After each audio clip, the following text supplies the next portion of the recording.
ఆరావళి పర్వతాలపై కేంద్రం ఇచ్చిన ఉత్తర్వులపై స్టే ఇచ్చింది సుప్రీంకోర్టు. తగిన వివరాలు ఇవ్వాలంటూ 4 రాష్ట్రాలకు నోటీసులు ఇవ్వడంతో పాటు మళ్లీ కొత్త కమిటీ ఏర్పాటు చేయాలని సూచించింది. మరోవైపు కేంద్ర పర్యావరణ శాఖ మంత్రి భూపేంద్ర యాదవ్ పై కాంగ్రెస్ నేతలు విమర్శలు గుప్పిస్తున్నారు.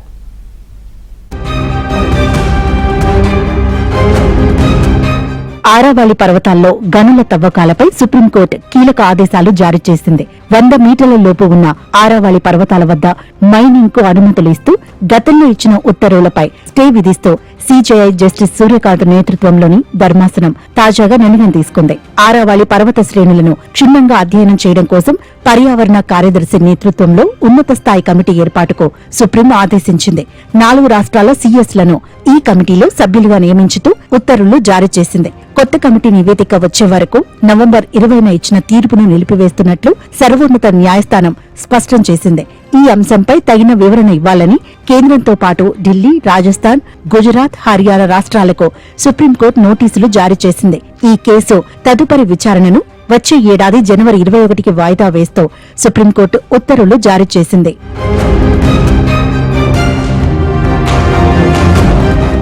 దేశంలోని అతి పురాతన పర్వత శ్రేణి ఆరావళి. ఇక్కడ అక్రమంగా పొందిన అనుమతులతో అడ్డగోలుగా మైనింగ్ జరుగుతోందని ఎప్పటినుంచో ఆందోళన ఉంది. ఇలాంటి సమయంలో 100 మీటర్ల కంటే ఎక్కువ ఎత్తున్నవి మాత్రమే పర్వతాలంటూ కేంద్రం కొత్త నిర్వచనం చెప్పింది. దీనిని సుప్రీంకోర్టు సైతం ఆమోదించడంతో 100 మీటర్ల కంటే తక్కువ ఎత్తులో ఉన్న కొండల్లో మైనింగ్ చేసుకోవచ్చంటూ కేంద్రం అనుమతించింది. అయితే దీనివల్ల హర్యానా, రాజస్థాన్, గుజరాత్, ఢిల్లీకి ముప్పు తప్పదంటూ పర్యావరణవేత్తలు హెచ్చరించారు. ఈ నిర్ణయానికి వ్యతిరేకంగా ప్రతిపక్షాలు ప్రజల నుంచి తీవ్ర నిరసనలు చేపట్టడంతో ఆరావళి పర్వత శ్రేణులు ఉన్న రాష్ట్రాలు కొత్త మైనింగ్ లీజులు ఇవ్వకుండా కేంద్ర ప్రభుత్వం ఇటీవలి నిషేధం విధించింది. అయితే సుమోటోగా కేసును తీసుకున్న సుప్రీంకోర్టు విచారణ చేసి కీలక ఉత్తర్వులు వెలువరించింది.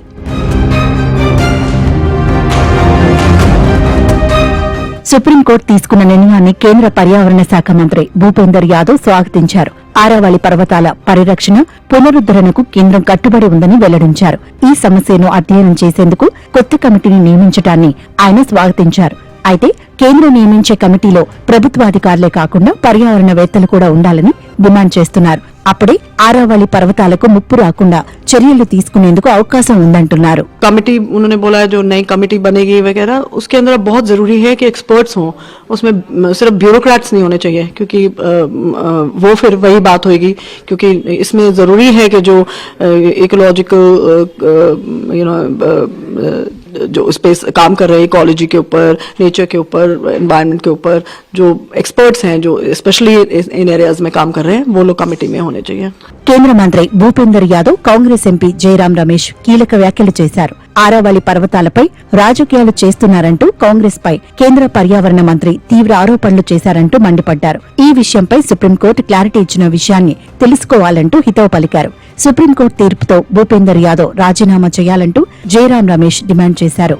No, I mean, I think the minister, if he has any grace, he should resign. क्योंकि जो वो वकालत कर रहे थे, अरावली की परिभाषा के बदलने की वकालत कर रहे थे और हमारी निंदा कर रहे थे, आज पर्दाफाश हो गया उनका. उनको इस्तीफा देना चाहिए. प्रधानमंत्री मांगना चाहिए उनसे इस्तीफा दीजिए.